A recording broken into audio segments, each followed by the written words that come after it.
Why don't we treat Earth as home? We've had many episodes on A Change is a Chance focused on climate action and sustainability.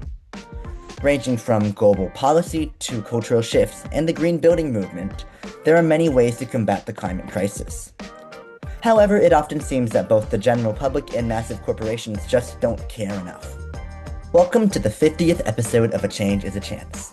My name is Ryan Lowe, and my goal since the very first episode has been to educate listeners, especially the youth, on the most polarizing issues in this world by interviewing different experts who can lead us into the charge for change. In this 50th episode, I can only hope that my listeners have found inspiration from these experts and have built changes and solutions in your own lives. I started this as a 6th grader, and now I'm about to leave for college. But I'll continue to make experts accessible to everyone who is looking to learn and make a difference. As I was saying, this apathy towards climate change stems from a greater problem. And to explain it, I want to introduce an old guest from many years ago on A Change is a Chance. David Gottfried, known as the father of the global green building movement, co-founded the US Green Building Council and created the LEED rating system, which is now used in over 100 countries. He has also authored multiple books, including Green to Green and Explosion Green, with another coming out on my birthday, October 20th. In fact, this next book, called Regen 360, An Operating System for a Regenerative Earth, is what we're here to talk about today.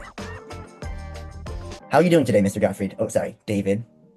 Hi, Ryan. I'm doing good. I knew you when you were a 6th grader. You lived across the street and liked to ride your bike and scooters, uh, Yeah, and we did a podcast. I don't know, 5 years ago or something like that. exactly. It's extra meaningful to have you back on the show here. As you said, this is our 50th episode, and you were my second guest of all time back in 2019. Wow, that's amazing. And look at you now headed to Stanford, where I went. So it's very exciting. I'm excited to learn a lot from the work you've probably put into that school as well. It's coming next spring. Hopefully, I'm supposed to co-teach a sustainable finance course for real estate in civil engineering. Yeah, that's pretty cool. Okay, so to start, we're here to talk about your book. Can you give a quick preview summary of what Regen 360 looks like and talk about what is our current operating system and why it is now deficient? Yeah, thanks. The book comes out in October, mid-October 2026 at the Greenbuild Conference in New York. This is my fourth book, and all books have launched at Greenbuild conferences, so that's important to me, and certainly operated by USGBC. Used to be owned, but now a company named Informa owns Greenbuild and does a great job. This book's very different from the other three, which were memoirs. Two of those were one was a 10-year story of USGBC and the global green building movement. The third one, Explosion Green, was a 20-year memoir. Now we have green building councils in 85 countries, and USGBC and its LEED rating system is in most of Earth and got huge. Very happy with its growth, way beyond anything we dreamed. This new book is an operating system for Earth. So I went way beyond green building. Took me 13 more years of living to even start to write this and watching green building proliferate, but climate change as well, and particles per million going towards 430 ppms. When you were in 6th grade, it was much lower, and when I was in 6th grade, it was I don't know, probably below the 350 ppms that the scientists say that's it, nothing more. And we're dropping bombs on heads. I don't know why. And a prime question: why don't we treat Earth as home? That keeps me up at night. Maybe you too, Ryan. That's why we're here. And I love Earth. I'm a naturalist. I'm a backpacker, hiker, fly fisherman. I feel most at home under a redwood tree or in a creek with a fly rod moving around like I'm Ryan, a young kid. Um, but it came to me that we're doing great in green buildings, better than we ever dreamed, as I said. I think if you add it all up, it's $1 trillion economy, Wow. but it's not enough. And it isn't the green building, it isn't the rating systems, it isn't the Title 24 and other building codes and carrots and sticks like tax credits. They're important. I started to feel like we're greening the Titanic and we're putting solar panels on it, batteries, and making it all electric. but it's floating on an ocean that's rising. It's warming.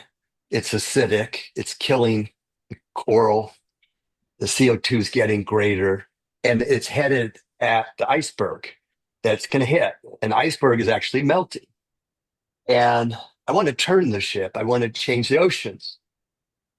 And even deeper, why do we treat Earth as home? I want to get in the brain of humans. And all of that made me think, the operating system we're running, I don't know if it's version 1.0 or by now version 100.2, but it's broken. It has a bug in it. And we need to reboot as a civilization. What does that operating system look like? Yeah, it turned out to be 15 short equations. And if Okay. you roll them up, they fit into something I call the Earth code. And if you run the 15 equations of the Earth code with your AI agent, whether it's ChatGPT, Claude, Grok, Gemini, whatever it is, I haven't run it in all of them. I've run it in Claude and Chat and said, what kind of world does this give us? And it gives us a regenerative world, a world that accelerates hope, which I call capital HOPE, health on planet Earth. So it either accelerates hope or it doesn't. And there's another thing in the book called value rings. Imagine a bullseye, and that target, I think, usually is red in the center. That's life. And that next ring, colored ring, I call it value ring one, is life sustaining. So the center of life is life. The next valued priority is life sustaining, fresh air, water, soil, security, food, shelter. After you have those things, the next ring you build government, utilities, agriculture, the common services. Maybe ring six or seven is Ryan's bicycle, David's fly rod or snowboard. But you don't want the value ring six are life enhancers to kill the bullseye, life itself, or hurt fresh air, water, soil. And so you have to design it that way. And so the billionaires of the future will make their money by accelerating hope with life at the bullseye. And they'll get money and hugs and thank yous. So then it seems right now the issue is that companies and individuals are prioritizing things further outside in these rings. What does that look like in practice when we think about sustainability? We're trying to steer that ship. We're trying to change not the operating system, but we are getting into the policies and incentives. We're we have something called life cycle assessment where we're evaluating the full environmental impact from beginning to end. It used to be called cradle to grave. Now we don't want the grave. We want it to be circular, so there's no grave ever. Yeah. Everything's a resource for something in the future.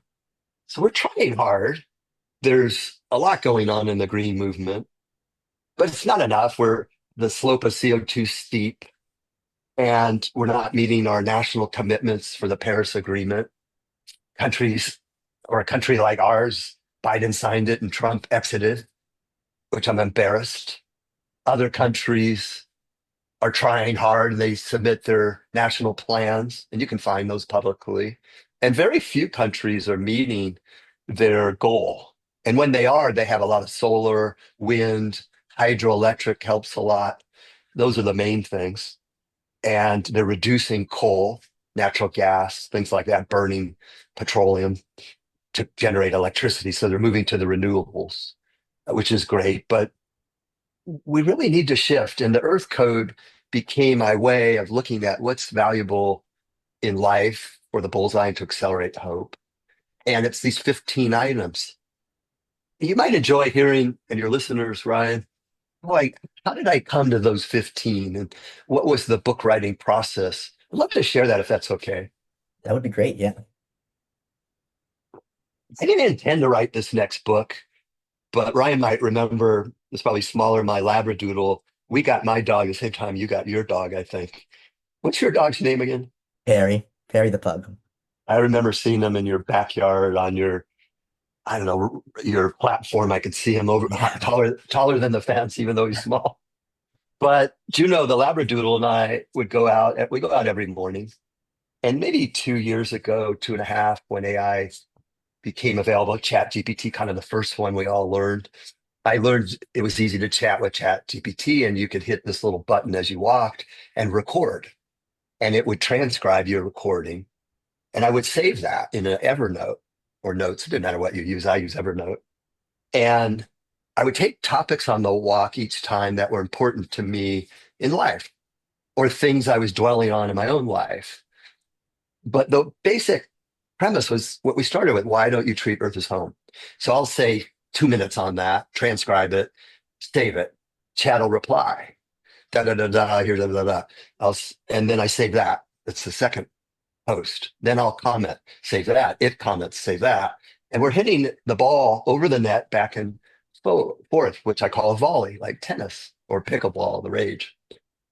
When you finish on the topic or the walk's done or it's an hour and you got to go, that 20 pages is a nugget. I did 200 nuggets on different topics.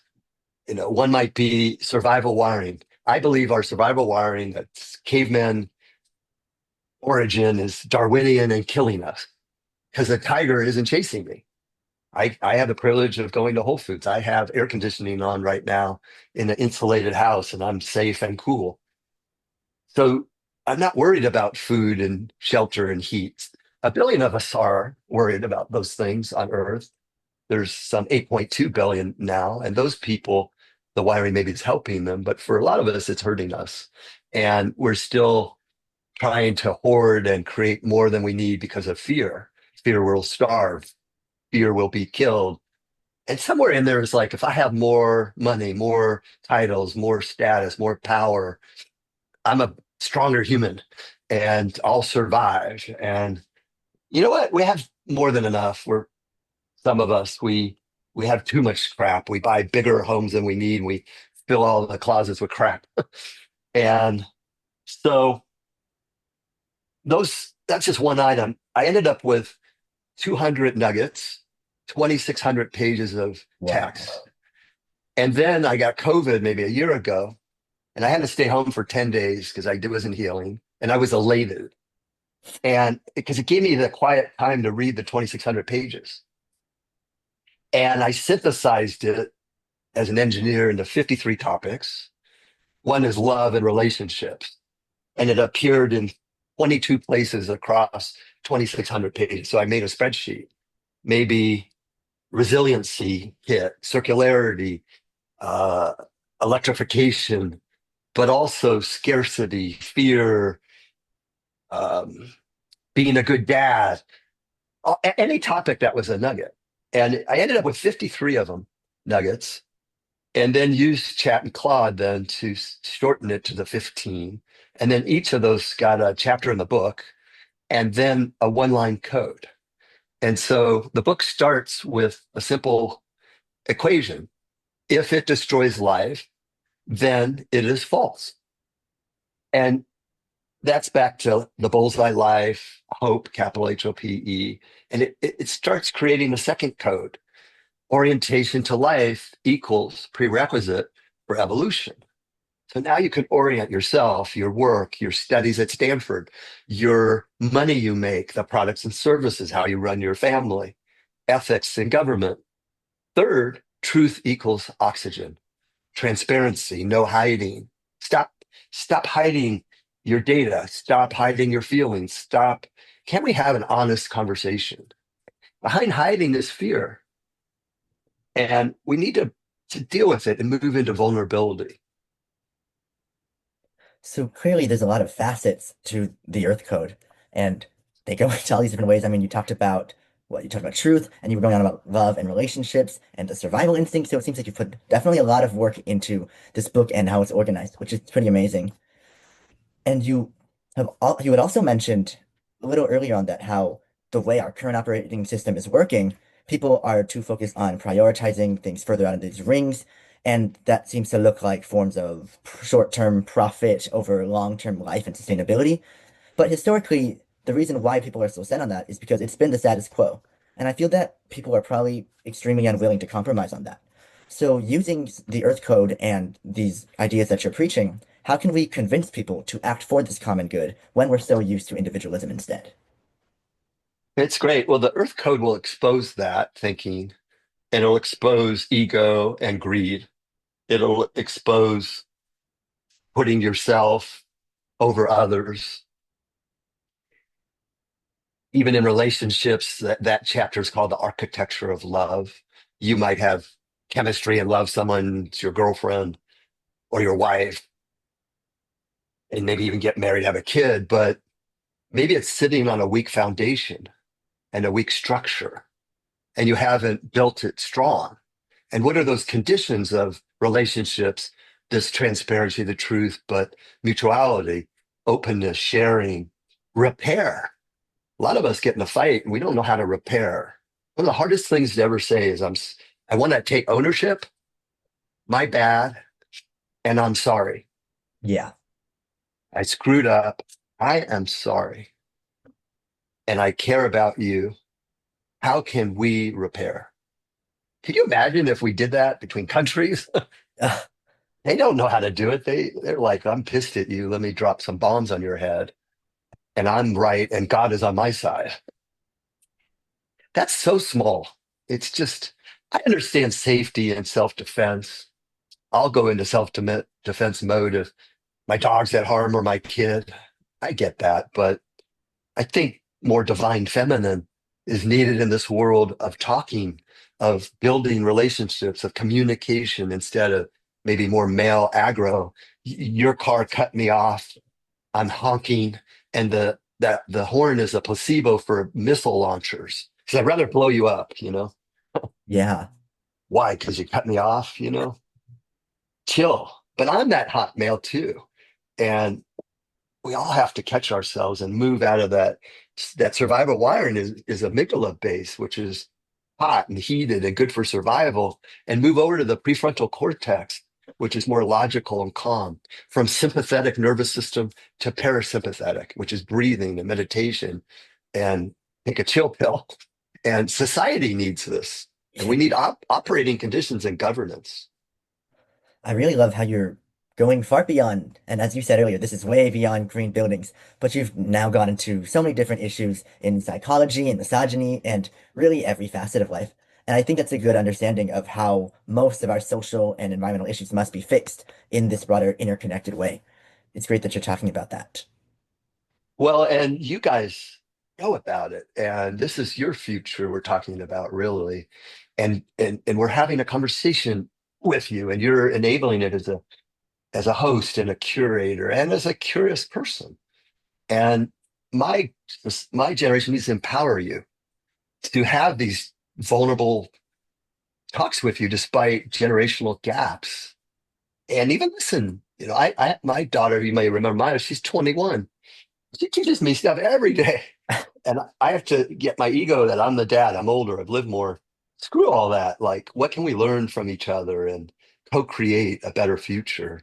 And what tools do I have to empower her more? But one of them is allowing curiosity to even say, you say XYZ, but you do ABC. I want to point that out because I love you. And like, I'm like, oh my God, I'm hurt. But that's ego instead of thank you. Let's let me think about that. In how many ways does the Earth Code address what you're talking about? Ego, power dynamics, is that a big part of the book? It comes up in different places. And the fourth code is presence equals power. And Ah, it comes out of the Bible.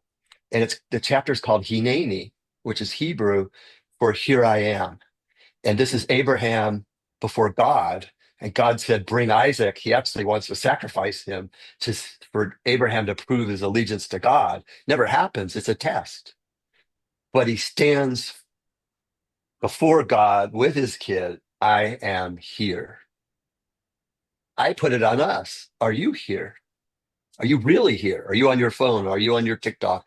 Are you thinking about all the shit you want to buy? Are you thinking if only I, run faster, be taller, have more money, be skinnier, get that degree, get that boyfriend, girlfriend, and then maybe I'll be here. No, we need radical presence. We need all your creativity, all your energy, and listening, communication, but we need empathy. That's what this earth needs is empathy. and Definitely. not just to understand, but feel it, make it visceral, take it inside. So there's a chapter, a code, wealth equals hope. So if it doesn't advance health on planet Earth, it shouldn't be wealth. So values equals wealth, hence economy and money. Looking at the regenerative economy, there's a chapter on governance. If tech outruns governance, like AI, then we're going to have collapse. Behavior follows our wiring, but we may need rewiring, not just our brains, but our OS. We need 2.0. 1.0 is broken. Uh, so I tried to hit the key areas that I saw in my decades of life, write the chapter on them. But the chapters aren't technical, they're told through story, and you learn through story the framework. Well, it seems like that because this Earth code is so complicated in the sense of what people will actually have to do to change their own mental wiring, it can be pretty hard for people to engage in that. So on this individual level, what can people do to follow your framework and encourage others to do so? Good question. And at the end of the book, I wrote what I thought was the book. And when I was editing first or second round, I realized I hadn't finished the book. And I added two more chapters. One, or really three. One was if you put all these codes in AI, what's the type of world we'll end up with? Another, and going deeper on that, that became a full chapter. What will government look like? Economy, just to give you a flavor, food, agriculture, health. Uh, then the very last chapter I added, and it was very hard to write, it's called Run the Code. And now I flipped it on you. You read the book. What do you do? And I try to make it simplistic exercises. It could be one a day, one a week. Get your journal or your iPad. Well, let's work on code one first. You got 15 minutes. You're going to do it at 7:30 in the morning before school. If it destroys life, then it is false. So what's false in your life as a kid going to freshman year in college or as a 60-year-old man? How do you define false? Well, it hurts hope. It hurts climate change, which is health. It hurts a family member. It hurts someone who buys it. If you make donuts with 60 grams of sugar, you're hurting those people who buy it. They don't need all that sugar. That's false. If you create AI, it can do a lot of good, but it's consuming more energy than anything. Almost, we've never seen acceleration of energy like AI ever. We're going to go from 3% of electricity to 8%. It's the train is flying and it's left. It can be great, but there's an ecological footprint. If I'm spewing anger into the world, that's false. If I all my investments are in petroleum and coal and tobacco, that's false. So you just, even in 15 minutes, go through your own life, the things you're doing, the things you're studying, your family, whatever is your world, your sphere of influence. It could be as a kid, it could be as a student, it could be as a parent, it could be as a older type. What's your sphere of influence? And what's false in it? And code that. And then look at those items and think about how to reorient it towards accelerating hope. That's just one little code. I pulled in the second one, orientation to life, to go through the false things and reorient. How do you do it? I'm going to eat less sugar. I'm going to look at the nutrition label more. I'm going to, stabilize my protein. I'm going to wear a Garmin and track my sleep because I'm staying up too late and my sleep sucks. And that area of my life is false. And come up with little plans. So each one could be just 15 minutes thinking about the topic, applying it to your sphere of influence, looking at how you can move the needle a little bit. Maybe in the love equals regeneration, in the love architecture of love chapter, maybe you had a fight with your brother and you never say, I want to own this. I'm sorry. Let's repair. It's always like, screw you. I'm bigger. I'm going to punch you. My brother was bigger and stronger than me. He always beat me up. But later in life, he learned to say, I'm sorry when we didn't punch anymore. So you grew, the sphere of influence changed. So it can apply wherever you're at. Maybe with your parents. I never really had great dialogues with my parents, but I filtered them to deliver my words in vocabulary they could hear. So my dad didn't love to talk about emotions and stuff that hurt me, for example, that he did. He didn't want to hear it. More old school, different generation. And maybe you get a minute and then he'd like, I don't want to hear about this anymore. He'd walk away. And that would hurt my feelings. And so I got afraid to be honest with him when he hurt me. And I couldn't find the words that he could hear. So that would teach me as I got older, if I knew it was going to hurt someone, I'd keep silent. But now we're not having a real relationship built on trust and open communication. And that could become a behavior problem for me. And even the earth, like, or build green buildings, I had to start saying, these buildings suck.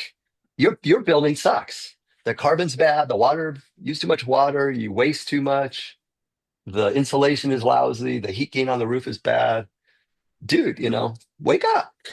How do you, that isn't how you want to deliver it, but it took me many years to say, would you like to make money? Do you like money?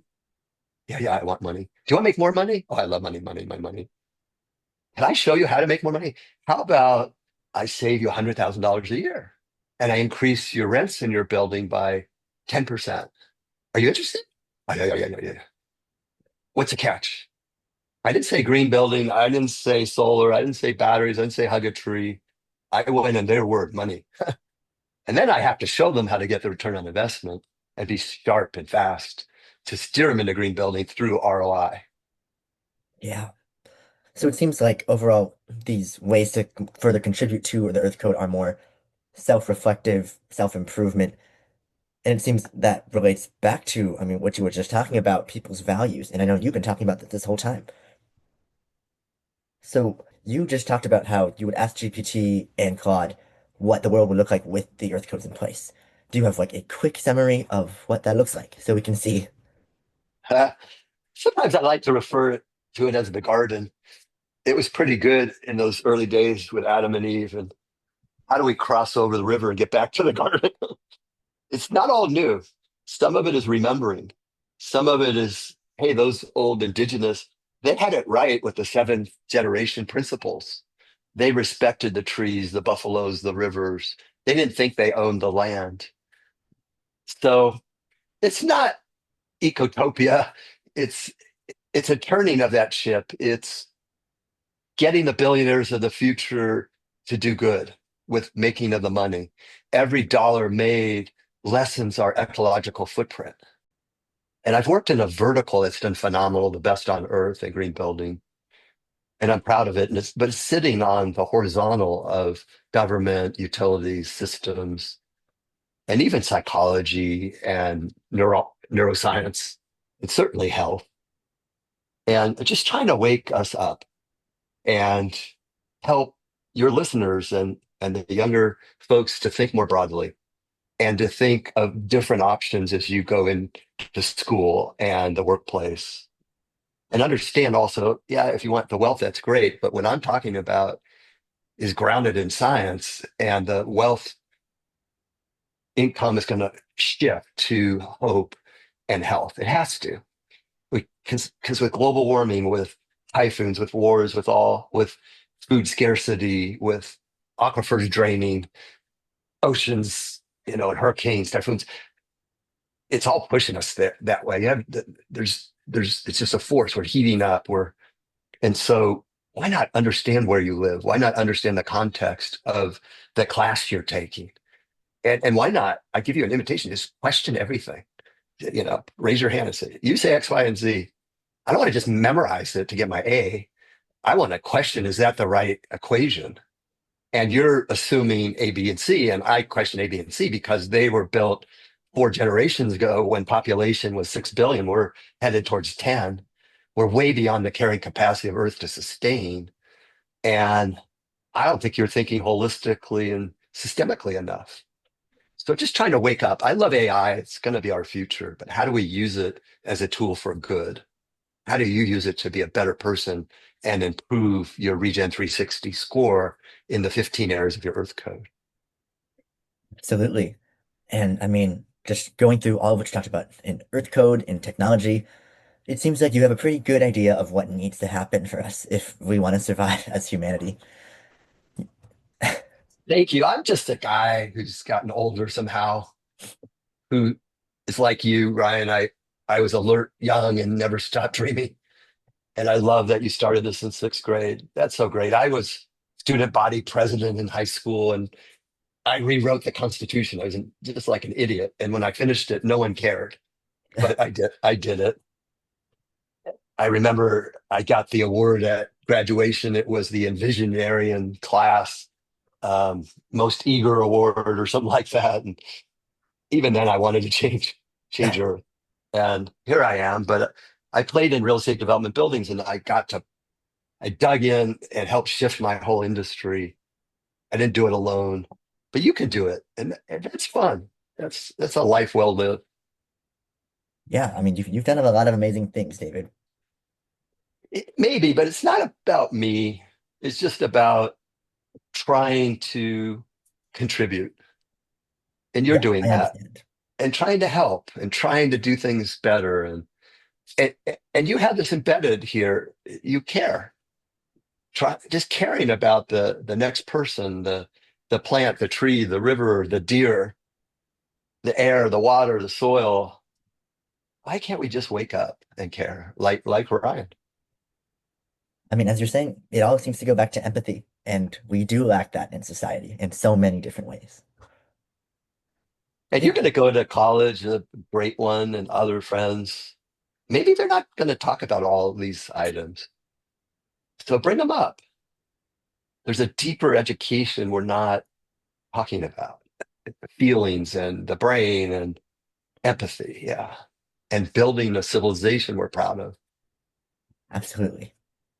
Well, I mean, that's those are all the questions I have for you today. Thank you so much for joining me. We've had a really good conversation, I feel, about a lot of deeper issues than that go far beyond just, I mean, as you said, green buildings or even climate change. Yeah. Thank you for good questions and having me appear again, I guess, 6 years later Yeah, and 7 years later. And I hope to appear again in maybe less sooner than 7 years. And I hope you continue this when you're a college student. We need your leadership and others. You're the leaders of the future, not me. I'm hoping to continue this and also expand on my work, and we'll all be working towards this together. Do not worry. Great. Thank you, Ryan. Thank you so much. Good to see you. Bye bye.